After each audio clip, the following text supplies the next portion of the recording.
Hey everyone. This figure right here is based on Sam Raimi's first Spider-Man movie from 2002, and I gotta say, for an almost 20-year-old figure, it looks pretty damn good despite being kind of washed out. That's to be expected. Being based on his first movie, he shares similar design aspects such as the anorexic spider logo and the big fat back spider. I mean, Christ, look at that thing, it's massive. As well as the lack of web patterns on the palm of the hands, which only nerds like me fully notice. One thing that hasn't been dated with this figure is the head sculpt. It looks really, really good.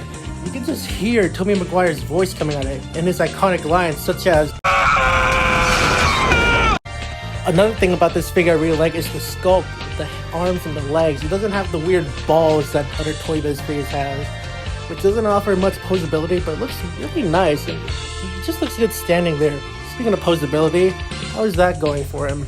Well, it could be better. First of all, he has a double ball joint, which you think would allow for awesome head movement, but no, the neck part is really springy and doesn't really stay put. Also, the head on mine is really loose, so it's kind of useless. He also lacks a butterfly joint, but it's not that big of a deal. At least his arm is able to rotate all the way. His elbow is able to bend fully. He has a bicep swivel, and he has this weird glove swivel thing. His hands are able to move up and down, and one thing that a lot of Spider-Man figures don't have is opposable fingers, baby. Hell yeah. And to get to his diaphragm joint, which you think would allow for good movement, but again, it's really springy and doesn't stay put, it just bounces back in place, so it's also useless. Thankfully, the waist swivel works just fine. It's not impeded at all moving around. His legs are also not that bad either. They can move forward that far. They're kind of limited going back, but his thigh swivel works well. He has a fully bendable knee, and he has calf swivel. His feet can move up and down. And one thing that Spider-Man figures lack, especially Hasbro ones, is a nice toe bend. Yeah. Admittedly, the posability is not as good as it could be, but honestly, for back then, this thing was really good. And honestly, if you just try hard enough and work with what's given to you, you can get him into some pretty cool poses. So, probably better than what I can do. I'm not that great at posing my figures yet. Another plus side to this guy is that he's pretty light, but not floppy, so you can get him on a stand pretty easily. He knows to stay there. And also, previously mentioned toe bend allows him to do a natural crouching pose unlike other figures. Unlike other Spider-Man figures as well, he comes with really cool accessory. This gargoyle-based song is the highlight of the figure. It's the main reason I think you should buy it. And the painting and sculpting on this thing is really good. You can use it for other figures as well, like Batman.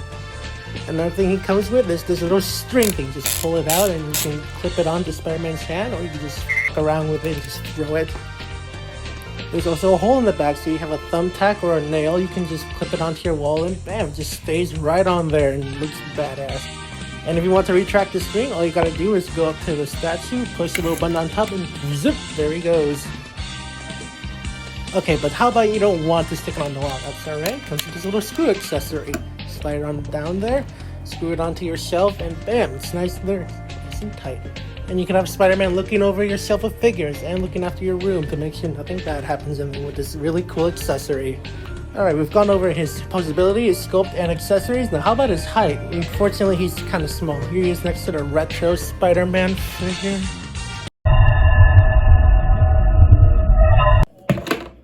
Here he is next to the Marvel Legends Black Cat, and honestly, she's a little too tall for him. I know they're from different companies, but still.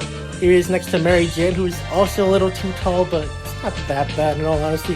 However, here he's next to my only other ToyBiz figure, the Venom. I honestly think they look really good together. Imagine if Topher Grace's Venom was this big, Peter would have never stood a chance against him.